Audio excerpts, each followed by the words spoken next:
Alors, concernant donc, la correction de cette partie du cours du chapitre 2, les sources du droit, donc, on commence avec un document donc, sur la Constitution. La Constitution, c'est la source de droit dans notre État qui a le plus d'importance. C'est celle qui prévaut sur toutes les autres.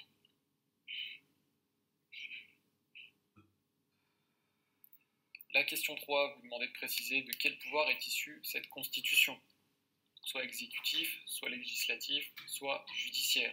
Donc effectivement, nous sommes dans la partie législative, donc cela va de soi. La Constitution est issue du pouvoir législatif.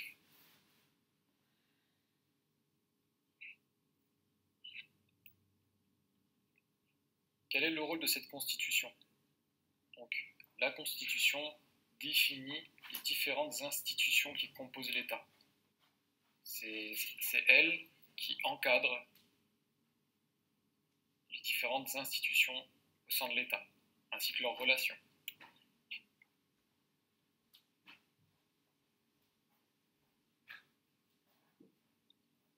La Constitution est composée de 4 grands textes.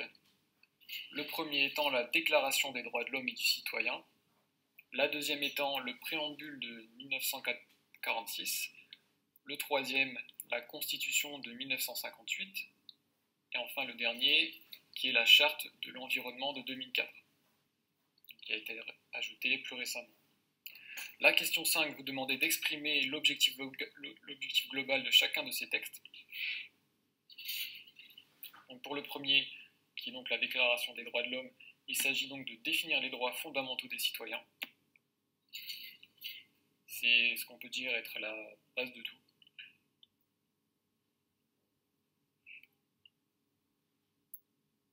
Donc le deuxième grand texte, qui est donc le préambule de 1946, son objectif est de préciser quels sont les droits des personnes, donc en adéquation avec les différents enjeux qui ont été établis à l'après-guerre.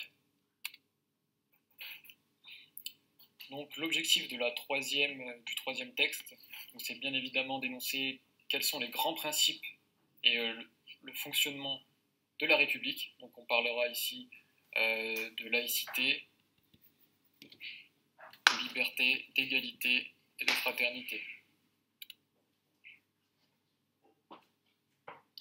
Enfin, la dernière partie, le dernier texte, donc, intègre tout ce qui a une relation avec le droit à l'environnement, un environnement sain.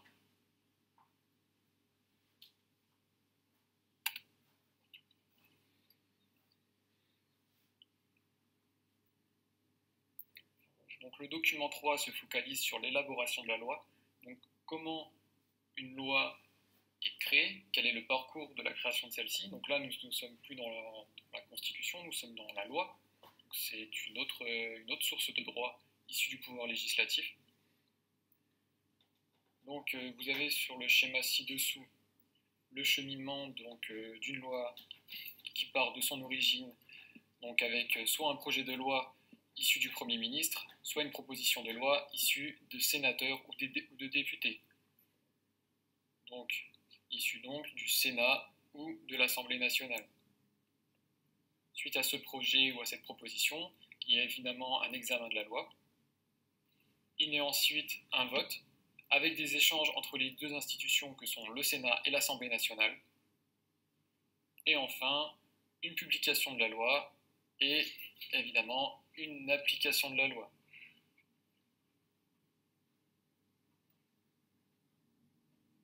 La question 6 était indiquer qui rédige les lois. D'après le document, nous pouvons voir que les lois peuvent être proposées par soit le Premier ministre, c'est-à-dire le gouvernement, soit l'Assemblée nationale et le Sénat, c'est-à-dire le Parlement. On parlera soit de projet de loi, soit de proposition de loi. Et donc, qui vote les lois? Eh bien, elles sont votées par le Parlement, qui correspond donc à l'Assemblée nationale et au Sénat. On vous demande ensuite d'en déduire de quel pouvoir est issue la loi.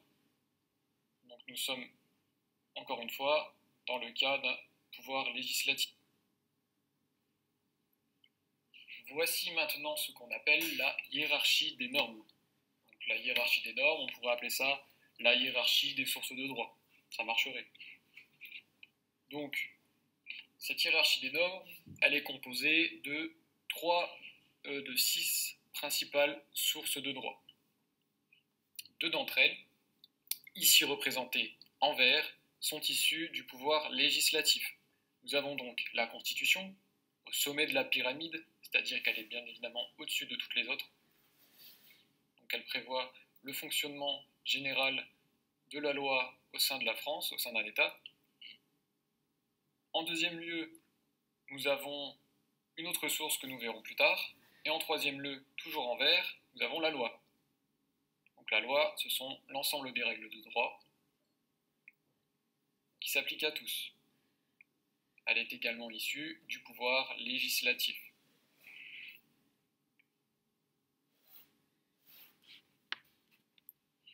Donc, vous pouvez noter la définition suivante pour le contrôle de constitutionnalité qu'on a vu précédemment.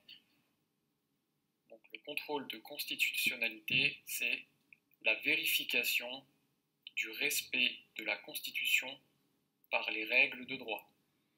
La vérification du respect de la Constitution par les règles de droit. Enfin, pour terminer, vous pouvez reprendre la synthèse suivante.